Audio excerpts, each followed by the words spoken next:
अस्सलाम वालेकुम प्यारे बच्चों। ब्राउन मुंबई महानगर पालिका शिक्षण विभाग MCGM ऑनलाइन वर्चुअल क्लास में आप सभी का इस्तकबाल है, स्वागत है। मैं हूं आपका मुअल्लिम शम्स तबरेज़। चलिए करते हैं लेसन की शुरुआत।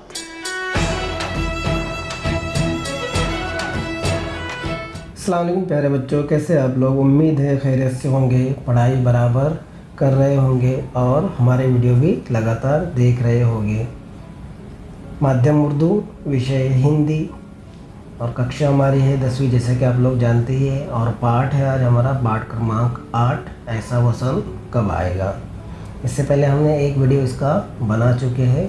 पार्ट 1 है उसका, वो भाग 1 है और ये भाग 2 यानी हिस्सा 2 पार्ट 2। इससे पहले वाला पार्ट अगर आप लोगों ने नहीं देखा है तो जाकर देख लीजिए, इसी चैनल पर वो अवेलेबल है, आपको मिल जाएगा। पहले वो देखिए, उसके बाद ये वाला वीडियो देखिए, क्योंकि ये उसके आगे का है और उसके आगे ही ये कंटिन्यू है। बढ़ते आगे, जैसा कि आप लोग जानते हैं, मैं हूँ आपका शिक्षक शम्स तबरेज़।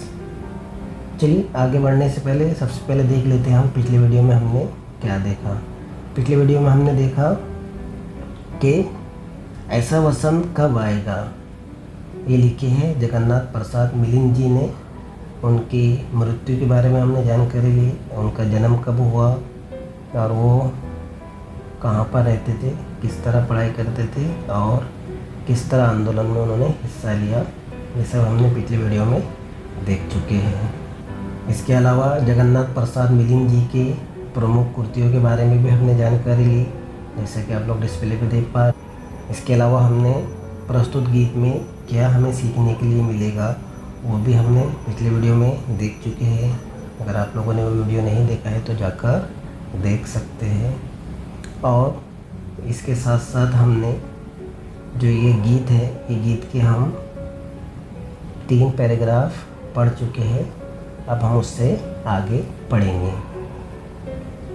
तो मिलिंद जी कह रहे हैं कि ऐसा वसंत कब आएगा जब मानवता के वन उपवन का हर परसून खिल पाएगा। ऐसा वसंत कब आएगा। मिलिंद जी कह रहे हैं कि इंसानियत का फूल खिलना चाहिए और सबको बराबर हक मिलना चाहिए। चलिए बढ़ते हैं आज की कविता की तरफ, आज के पैराग्राफ की तरफ हम। तो जगन्नाथ मिलिंद जी यहाँ पर कह रहे हैं कि सबका समान रवि है, शशि है, सबका समान है मुक्त पवन, सारे मानव यदि मानव है, सबके समान हो भूमि गगन। कब नव युग ऐसी नव संस्कृति, नव विश्व व्यवस्था लाएगा। ऐसा वसंत कब आएगा। बहुत अच्छी बात यहाँ पर जगन्नाथ प्रसाद मिलिंद जी कह रहे हैं कि सबका समान रवि है, शशि है, सबका समान है मुक्त पवन, सारे मानव यदि मानव है, सबके समान हो भूमि गगन। कब नव युग ऐसी नव संस्कृति, नव विश्व व्यवस्था लाएगा। ऐसा वसंत कब आएगा। जगन्नाथ प्रसाद मिलिंद जी कह रहे हैं कि सबका समान रवि है, शशि है। रवि यानी सूर्य यानी कि सूरज और शशि यानी चाँद। सबका समान है मुक्त पवन। क्या कह रहे हैं कि सूरज सबके लिए बराबर है ना। सूरज सबको रोशनी देता है। सूरज जब निकलता है तो कभी आपने देखा है क्या कि वो सिर्फ अमीरों को रोशनी दे रहा है, गरीबों को रोशनी नहीं दे रहा है, या सिर्फ गरीबों को रोशनी दे रहा है, अमीरों को रोशनी नहीं दे रहा है। ऐसा कभी देखे है कि आपने? नहीं, बल्कि सूरज निकलता है तो उसकी सुविधा का सब लाभ उठाते हैं, है ना। सूरज की रोशनी में सब लोग काम करते हैं, सब लोग जलते हैं, उसकी रोशनी को इस्तेमाल करते हैं। और रात में जब चाँद निकलता है, चाँद भी उसी तरह सबके लिए निकलता है, वो किसी में भेदभाव नहीं करता है ना। चाँद देखे कि आप लोगों ने कि वो सिर्फ ख़ास चीज़ों के लिए या ख़ास व्यक्तियों के लिए निकलता है, नहीं, बल्कि सूरज और चाँद जो है किसी में भेदभाव नहीं करते, वो सब के लिए बराबर निकलते हैं, सबको रोशनी देते हैं। इसी तरह सबका समान है मुक्त पवन। जो हवा है, जो ऑक्सीजन हम अंदर लेते हैं, कार्बन बाहर छोड़ते हैं, साइंस में आप लोगों ने तो पढ़ा ही होगा कि हवा सबके लिए है ना। अमीर गरीब, छोटा बड़ा, ऊंचा नीचा, सब के लिए हवा यहाँ पर बराबर है। वो किसी में भेदभाव नहीं करती है, किसी को ऊंचा नीचा नहीं जानती है, नहीं समझती है। तो फिर हम कौन होते हैं किसी को ऊंचा नीचा बड़ा छोटा करने वाले। तो मिलिंद जी कह रहे हैं कि सबका समान रवि है, शशि है, यानी सूरज चांद सबके समान है, सबको हवा मिलती है। सारे मानव, यदि मानव है सबके समान हो भूमि गगन। अगर सब इंसान है तो सबको समान भूमि गगन मिलना चाहिए, सबको ज़मीन मिलना चाहिए, सबको आसमान मिलना चाहिए।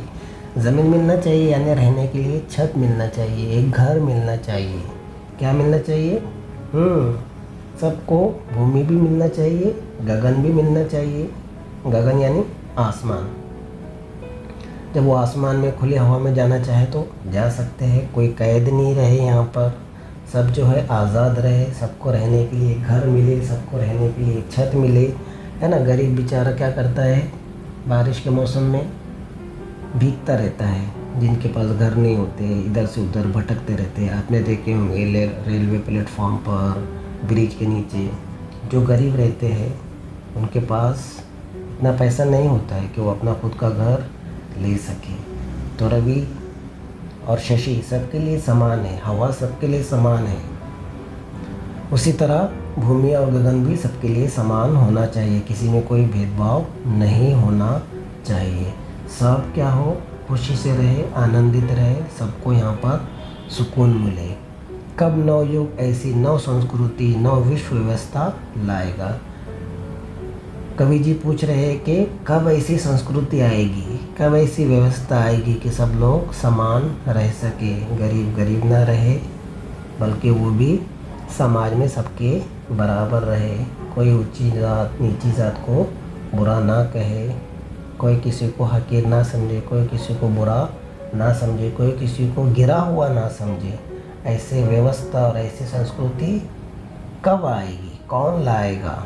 ऐसा वसंत कब आएगा, ऐसा बाहर का मौसम कब आएगा? समझ में आ रहा है बच्चों आपके? मिलिंद जी यहाँ पर कह रहे हैं कि सूरज चांद सबके लिए बराबर है, हवा सबके लिए बराबर है, सब इंसान बराबर है ना। किसी इंसान को दो आँखों की जगह एक आँख होती है क्या? नहीं, सब इंसान बराबर है। मानव, यदि मानव है, सबको समान हो भूमि गगन, सबको भूमि मिलना चाहिए। भूमि यानी ज़मीन, धरती मिलना चाहिए, सबको आसमान मिलना चाहिए। ऐसा नवयुग, नव संस्कृति कब आएगी, ऐसा वसंत कब आएगा, कौन लाएगा? समझ में आ रहा है आपके? ठीक है, चलिए बढ़ते हैं आगे।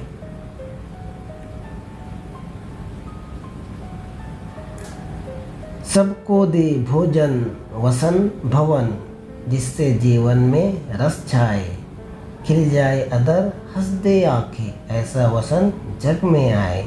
ऐसा वसंत तो ग्रीष्म शिशिर में भी वसंत कहलाएगा। ऐसा वसंत कब आएगा, ऐसा वसंत कब आएगा?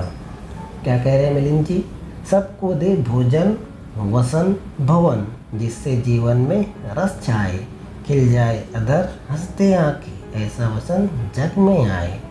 ऐसा वसंत तो ग्रीष्म शिशिर में भी वसंत कहलाएगा। ऐसा वसंत कब आएगा, ऐसा वसंत कब आएगा? ऐसा वसंत कब आएगा? जगन्नाथ प्रसाद मिलिंद जी यहाँ पर कह रहे हैं कि ऐसा वसंत कब आएगा। सबको दे भोजन वसन भवन, भोजन का मतलब खाना, वसन का मतलब वस्त्र कपड़े, भवन का मतलब घर। क्या बोल रहे हैं वो कि यहाँ पर सबको खाना मिले। क्या मिले?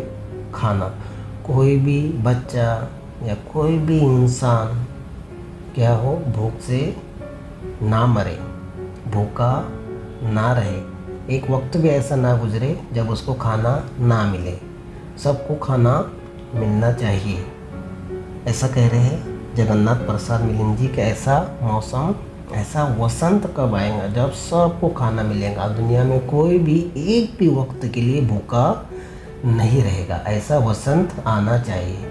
इससे पहले हमने देखे कि उन्होंने वो ऐसा ख्वाब देखते हैं कि ऐसा हो जाए, काश ऐसा हो जाए, कोई तो ऐसा पल लेकर आए, ऐसा क्षण लेकर आए, ऐसा वक्त लेकर आए, ऐसे व्यवस्था लेकर आए, ऐसी संस्कृति लेकर आए कि कोई भी भूखा ना रहे, सबको पहनने के लिए कपड़े मिले, कोई भी नंगा ना रहे, कोई भी बिना कपड़ों के ना रहे, है ना। हम लोग इतने बेहतरीन बेहतरीन कपड़े मिलते हैं, हर त्यौहार पर नए कपड़े सिलवाते हैं, चाहे ईद हो, बकरीद हो, मिलादुन्नबी हो, हम लोग नए कपड़े सिलवाते हैं, नए कपड़े पहनते हैं। लेकिन कभी हम ये नहीं सोचते कि दुनिया में ऐसे भी बहुत से गरीब हैं जिनको पहनने के लिए कपड़े तक नहीं है। नए कपड़े तो बहुत दूर की बात है, कपड़े भी नहीं है उनके पास, चाहे पुराने ही कपड़े क्यों ना हो।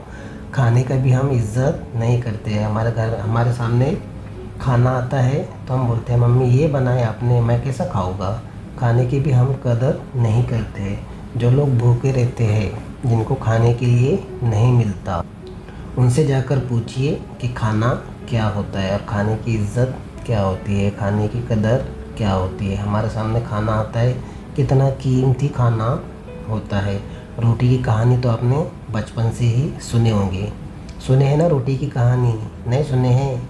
आपके सामने रोटी आती है, आप खा लेते हैं, लेकिन रोटी की कहानी आपने नहीं सुने हैं। तो मैं आपको बता देता हूँ कि किसान क्या करता है, धरती का सीना चीर कर उसमें बीज बोता है, फिर उसमें खाद डालता है, पानी डालता है, उसकी सिंचाई करता है, फिर उसको बड़ा होने के लिए, गेहूँ को बड़ा होने के लिए वक्त लगता है, 6 महीने लगते हैं। पहले पौधा आता है, फिर वो एक छोटा सा प्लांट बनता है, तब उसमें गेहूँ की बालियाँ लगती है।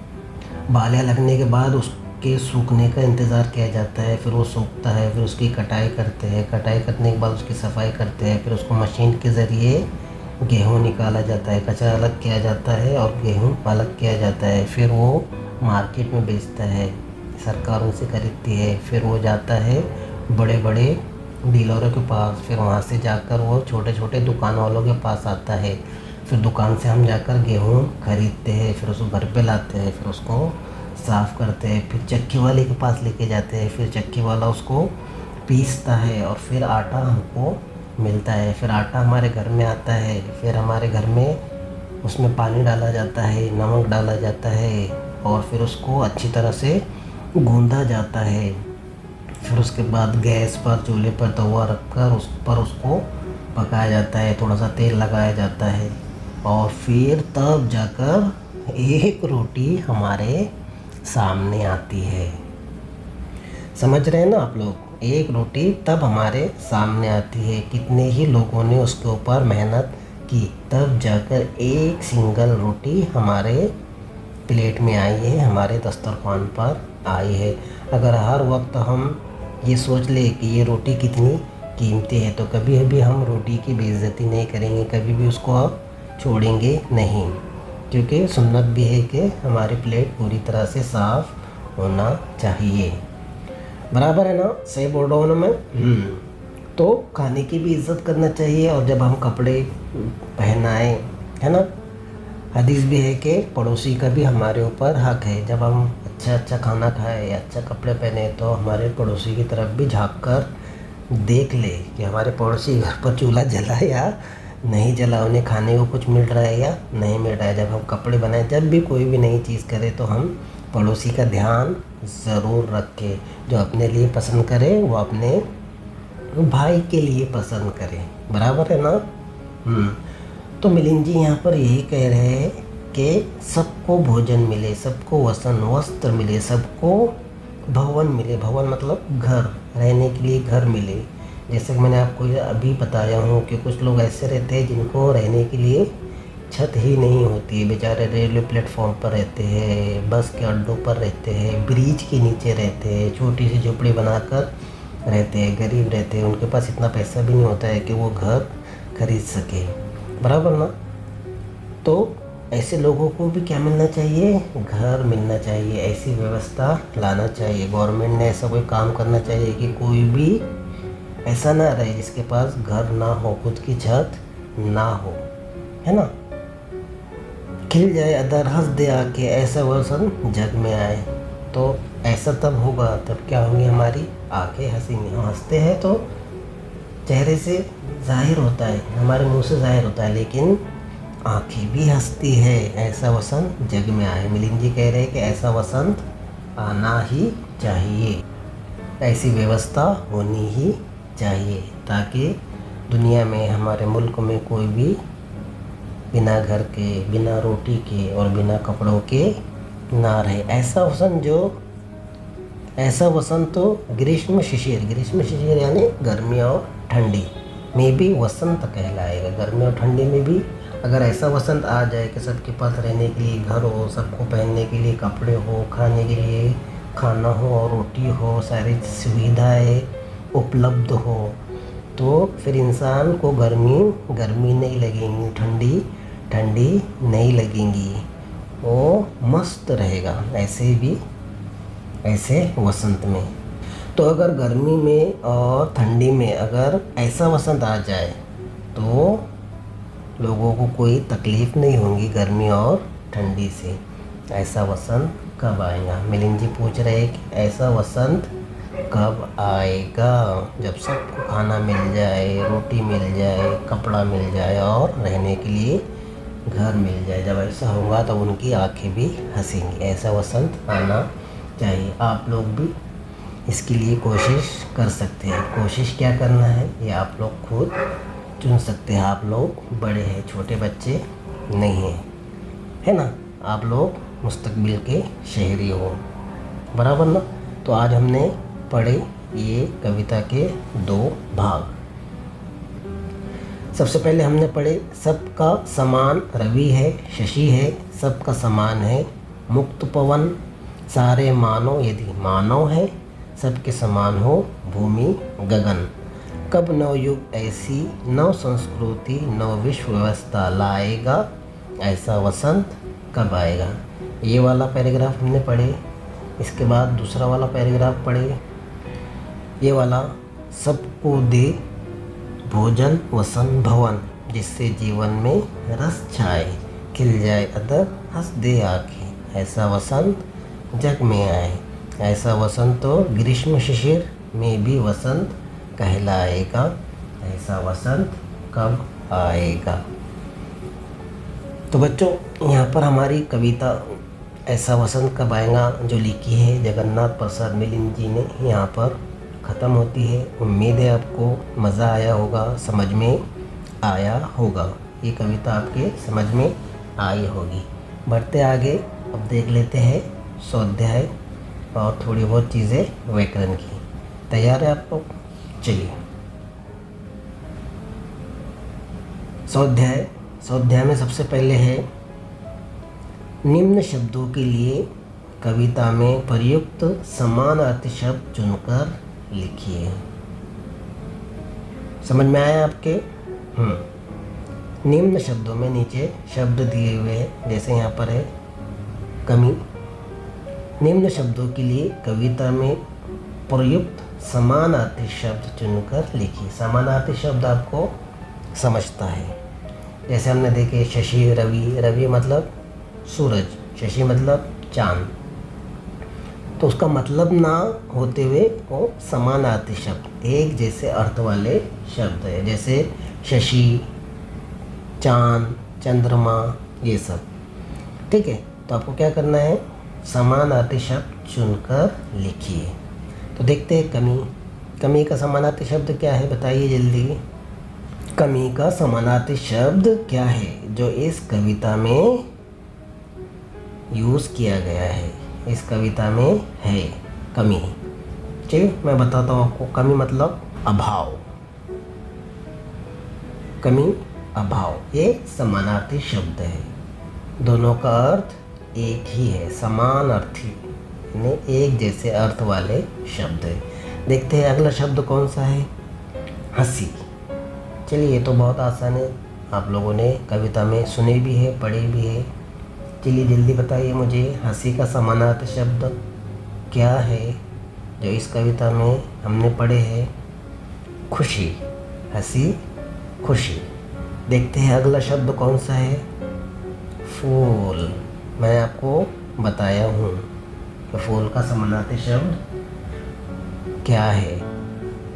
याद आया आपको? नहीं याद आया? चलिए ठीक है, कोई बात नहीं, मैं आपको बताता हूँ। परसून। परसून यानी फूल, और फूल को परसून भी कहते हैं। समझ में आ रहा है कि ये क्या है? समानार्थी शब्द है, एक जैसे अर्थ वाले शब्द। अगला शब्द देखते हैं कौन सा है? महल। इसके लिए भी हमने शब्द पढ़े हैं कविता में। महल के लिए कौन सा शब्द इस्तेमाल किया गया है? भवन। सबका समान हो, भवन। याद आया आपको? ओके, सबको मिले भवन। याद आया? Very good. तो ये क्या है? समानार्थी शब्द है, एक जैसे अर्थ वाले शब्द। अगला शब्द है मनुष्य। मनुष्य के लिए क्या यूज़ हुआ है? जल्दी बताइए। मनुष्य के लिए यूज़ हुआ है मानव इस कविता में। ये क्या है? समानार्थी शब्द है। देखते हैं अगला शब्द चांद। चांद के लिए क्या यूज़ हुआ? मैंने अभी बताया आपको 1 मिनट पहले।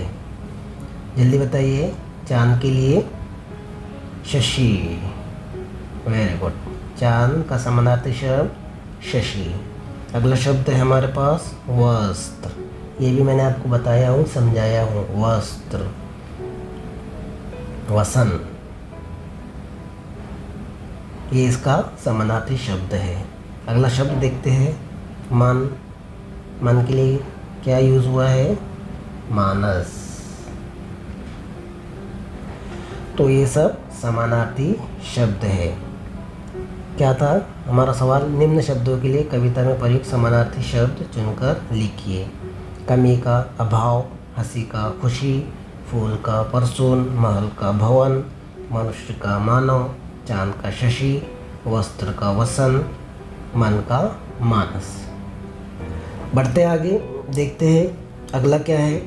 शब्द समूह के लिए एक शब्द लिखिए। शब्द समूह बहुत सारे, या तो जुमला होता है या तो वाक्य होता है, उसके लिए एक शब्द होता है। जैसे जिसकी कोई निश्चित सीमा है। जिसकी कोई निश्चित सीमा है। इसलिए शब्द समूह के लिए हमें एक शब्द लिखना है। तो क्या होगा बताइए जल्दी। कुछ ध्यान में आ रहा है आपके? कुछ समझ में आ रहा है आपके? जिसकी कोई निश्चित सीमा है, तो इसके लिए एक शब्द होगा सीमित, है ना? हम बोलते हैं वो सीमित है, बराबर ना? Very good. चलिए देखते हैं अगला, जिसका शोषण किया जाता है। इसके लिए एक शब्द हमें लिखना है। वो एक शब्द है शोषित। जिसका शोषण किया गया है, जिसको परेशान किया गया है, उसके लिए शोषित। अगला वर्ड है बिना थके। चलिए बताइए इसके लिए। बिना थके, हम कोई भी काम करते हैं बिना थके, मैंने काम किया, बराबर ना? इसके लिए अथक, यानी बिना थके उसने काम किया, कभी थका नहीं, अथक। अगला है जिसका अंत नहीं। ये हमने इसमें भी पढ़े, और अति सुहास श्याम जी में भी हमने ये वाला पढ़े हैं, जिसका अंत नहीं। क्या है जल्दी बताइए, बहुत आसान है। ये रहा उसका जवाब, अनंत, यानी जिसका कोई अंत नहीं है। तो यहाँ पर हमने देखे शब्द समूह के लिए एक शब्द लिखिए। जिसकी कोई निश्चित सीमा है, सीमित, जिसका शोषण किया जाता है, शोषित, बिना थके, अथक, जिसका अंत नहीं, अनंत। बढ़ते आगे, देखते हैं अगला क्या है। अगला है निम्नलिखित मुहावरों का अर्थ लिखकर सार्थक वाक्यों में प्रयोग कीजिए। अब यहाँ पर कुछ मुहावरे आएंगे, हम उनका मतलब समझेंगे, और आपके लिए काम ये है कि उसको आप वाक्यों में प्रयोग करके आपको दोबारा लिखना है। ओके, तो यहाँ पर मुहावरे आएंगे, अभी उनका अर्थ हम लोग देखेंगे, और आपका काम क्या है, उसको प्रयोग करना है अपने वाक्यों में। चलिए देखते हैं। सबसे पहले मुहावरा क्या है, खाली हाथ लौटना। क्या मतलब होता है इसका, खाली हाथ लौटना? समझ में आ रहा है आपके? खाली हाथ लौटना का मतलब क्या हो सकता है? खाली हाथ लौटना का मतलब है कुछ भी प्राप्त ना होना, यानी कुछ भी नहीं मिलना। हम लोग गए थे वहाँ से लेकिन खाली हाथ लौट आए। हम लोग गए थे पानी लाने के लिए लेकिन वहाँ से खाली हाथ लौट आए, तो हमें पानी नहीं मिला। कुछ भी प्राप्त ना होना, उसका ये अर्थ होता है। ठीक है, देखते हैं अगला मुहावरा। बिना सिर पैर की बातें करना। ये तो बहुत आसान है। बकवास करना? नहीं, ऐसा नहीं है। इसका अर्थ क्या होता है? इसका अर्थ होता है व्यर्थ की बातें करना, यानी इधर उधर की बातें करना, बिना मतलब की बातें करना, जिसको ना सर है ना पैर है। बातों को सर और पैर होता है क्या? नहीं, ये क्या है? मुहावरा है। व्यर्थ की बातें करना, बिना मतलब की बातें करना, जिसका कोई मतलब भी नहीं है ना? बात चल रही है राजनीति की और आप कर रहे हैं क्रिकेट की बातें, तो कोई मतलब नहीं है इस तरह का। चलिए देखते हैं अगला मुहावरा क्या है। अगला मुहावरा है यादों में जाग उठना। यादों में कैसे जाग उठेगा? वो तो वहाँ पर सो रहा है, बराबर ना? लेकिन ये मुहावरा है। इसका अर्थ क्या होता है? पुरानी यादें ताज़ा हो जाना। जैसे आप 5th में थे, 1st में थे, आपने वो देख लिया तो अचानक आपको कोई चीज़ याद आ गई, तो यादों में जाग उठना मतलब पुरानी यादें ताज़ा हो जाना। देखते हैं अगला मुहावरा। चौथा मुहावरा है भरपूर अनुभव करना।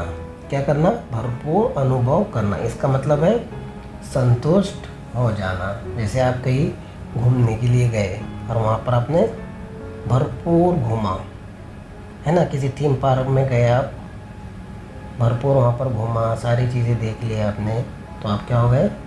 संतुष्ट हो गए। तो इसका मतलब है भरपूर अनुभव करना मतलब संतुष्ट हो जाना।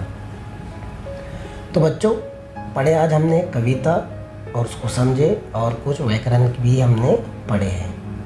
तो आज की वीडियो में बस इतना ही। उम्मीद है आपको ये वीडियो समझ में आया होगा, कविता समझ में आएगी, व्याकरण समझ में आया होगा। वीडियो पसंद आया तो वीडियो को लाइक कीजिए, अपने दोस्तों के साथ शेयर कीजिए। चैनल को सब्सक्राइब नहीं किए तो चैनल को सब्सक्राइब कर लीजिए। आज की वीडियो में बस इतना ही। मिलते हैं नेक्स्ट वीडियो में। तब तक के लिए पढ़ाई जारी रखिए, पढ़ाई बराबर करते रहिए, अपना ख्याल रखिए, बाहर मत निकलिए। मिलते हैं नेक्स्ट वीडियो में, तब तक के लिए टेक केयर, अल्लाह हाफ़िज़। तो बच्चों, मुझे उम्मीद है आपको आज का लेसन पसंद आया होगा। आज की वीडियो में बस इतना ही। मिलते हैं हम नेक्स्ट वीडियो में, तब तक के लिए अल्लाह हाफ़िज़।